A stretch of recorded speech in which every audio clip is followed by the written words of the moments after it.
we present to you back the original cast of Pinoy Migrant Stories, starting with Cecil Orchard as Sandy Sarmiento.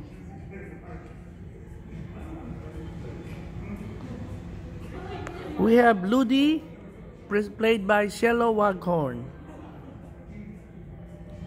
Last but not the least, we have Shelo Franklin as Mary Rose Wicks.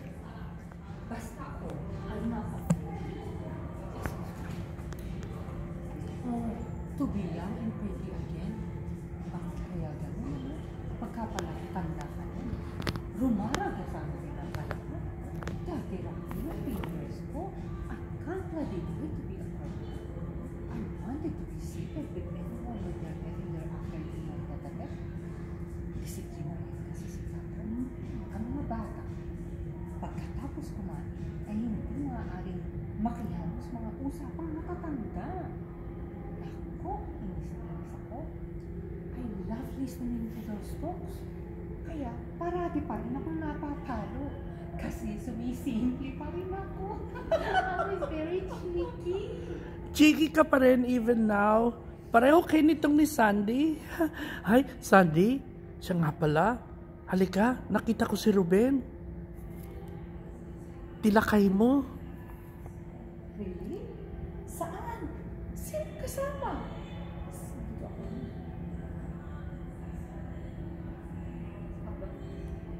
Ayan ka na, sabi. Pagtungtong na dyan sa lintik na asawa mo. Correction, please. Hiwalay na asawa. Well, legally, asawa pa rin ako. Our divorce is not yet finalized. Eh, Luz, saan ba kayo nagkita? Kasama niya ba yung girlfriend niya, no? Well, sa ano? Pero teka, I've said this before and I'll say it again. After what he did to you, he deserved his karma. Huh? What karma? What karma? Anong meron? What's wrong with What's him? wrong with him ba? I can't understand you, Sandy. Alin, yung ganda mong yan. Nako, if I only had even half of your beauty, I would have made a lot of those men cry. Although, ang masakit, mahirap din naman siya ang maganda. Di naman ako maganda. I'm not that pretty. I'm just a little bit, but I'm tall. I'm just tall. Ay, nako, stop talking about heights, please. Anyway, if you must know, nakasabay ko sila dyan ni Ruben mo, Team Medical Center dyan sa Riverview. Naku, he had a stroke. Kalahati ng katawan niya, paralyzed. Ang tanda niyang tignan. Well, sabi ko noon sa kanya, well, na-stroke na yan.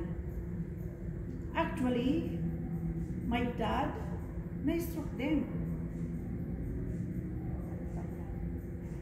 Eh, Lud, nakita ka ba? Lods, nakita ka ba niya? Kasama niya ba yung kanyang Did you talk? Did you talk? Did you talk to him? Well, hi and hello lang. Kasi kasama niya si... Ay, ang coffee mo, sandali lang yung speak mo. Before to make our stop. Tapos upo kami.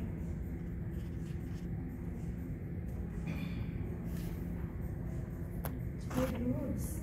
Ganun ba? Hey, Lods.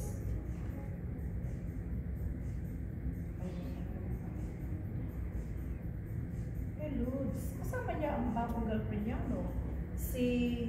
Sino nga ba yung pangalan ng malditang niya? Heavens, ano ba yan, Sandy? Hagagamit ko namin sa simbahan na. Oo nga, pinagtirik niya sila ng kandila. Ay, ang mga lalaki niya. A man is a mystery. You sacrifice for them. Magluto, maglaba, mag-isa tama. And bridal gown, you're left with nothing. Nada. Hindi naman. Hindi naman. You will always have a good you will always have a memories. Di ba sabi nga nila? Diba ang sabi nila, love is never a mistake. It can be tragic, but it never a mistake. Gusto mo rin yun, di ba? At saka it takes At two to saka tango. It takes two to tango. At gusto mo rin yun, di ba? Okay? Speak for yourself. Madali sa'yo kasi lahat came easy for you. Lahat ng gusto mo, nakukuha mo. Kinukuha mo sa ganda mo. Normally, people work hard for everything they've got. Lahat dugot pawis ang kapalit. Ako nga ito, hanggang ngayon, I'm still supporting my relatives back in the Philippines. Never-ending sacrifices and struggles. For every step forward, there's a compromise to be made. No, definitely not everything that happened to me was by choice. Maybe I may look plain to you, but I have learned to survive. Circumstances forced me to win. Hindi ko ginusto ang ma-rape ako. Ha? Sus, are you serious? When was that? Ay, might as well tell you guys. Parang wala naman na si...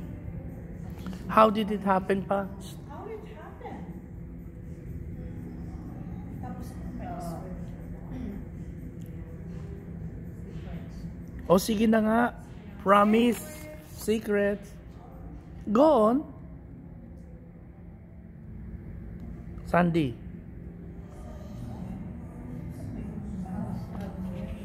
oh, hey, I was married to try to be helpful here. But, ako na, palagi lang naman ako ganyan. Ako na ang palaging nagmamabuti, ako pa ang masama. Bakit ba tila mainit ang dugo mo sa akin? Come, Sandy. I'm sure that's not what she meant. Anyway, I'm so lucky I've got friends like you guys. Tama ka nga, Ludi. We should treasure our friends. Pero alam mo ha, oops, teka kunin ko. Ito, favorite rin ni Ruben to. Sweet tooth rin siya eh. Like my son, Benji. Nung nalaman niya na dadalawin ko siya. Yeah, Benji, my sweet son, that I am visiting Ruben and his Camila. Binig niya na yan. I don't know how I could survive without him. After that bastard left me. After that bastard left me, ilang buwan din akong iyak ng iyak. And my son Benji was the one who consoled me, spoon-fed me. Eh, how's your son Benji these days? Naka-recover na ba siya sa nervous breakdown niya? Baliktad na talaga ang mundo. Biruin mo? Biruin mo, hindi ako marunong maglaba, magluto, pati magsahag ng kanin. Puro mga maid at yaya ang kumikilos para sa akin. And I gave it all up. And I gave it all up. Sa punyit. Para Lang sa punyit ang lalaking yun. Sabi niya, we will gonna have a good life. Good life daw dito sa Australia. A good life indeed.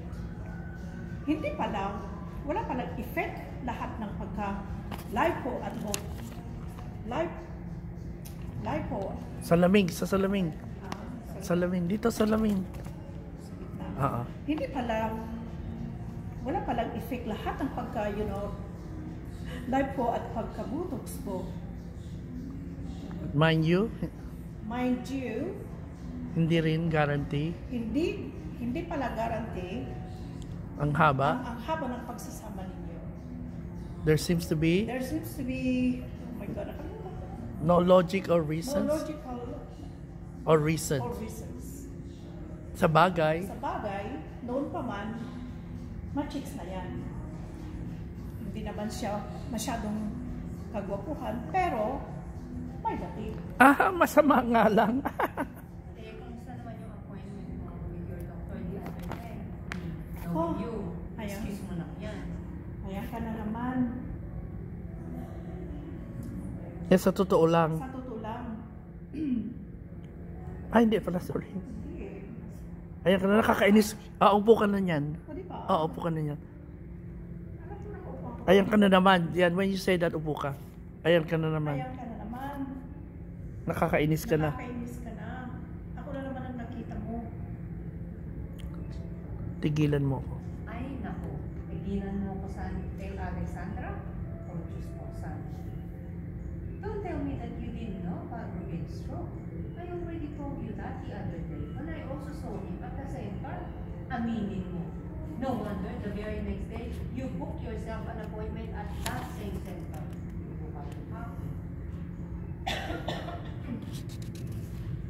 Sakto lang. Lumarala na yung aking asthma. Aba, dita tayo na ba? Aba, ayaw ko pang magpaalam sa mundo nito. I still wanted to travel. I still wanted to visit Vatican.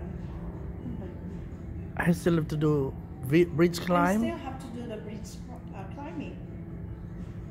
Besides, I I still have to confront. confront that bloody woman. See? Ayan. Balik naman kay Ruben. Why does it always have to go back to him? Ruben this, Ruben that.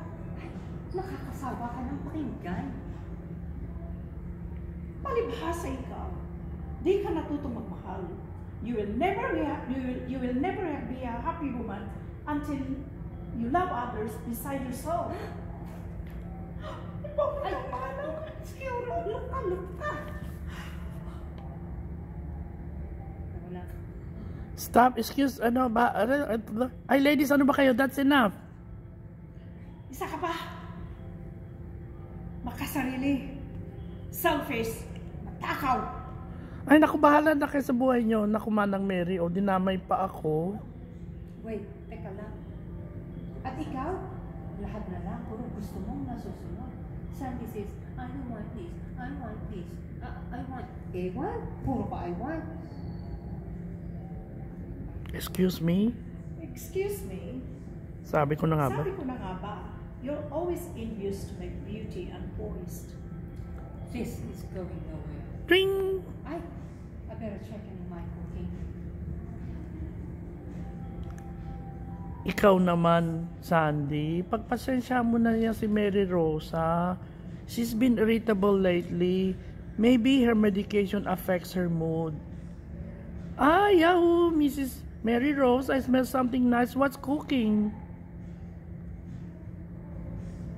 I give up. Siya muna. I give up.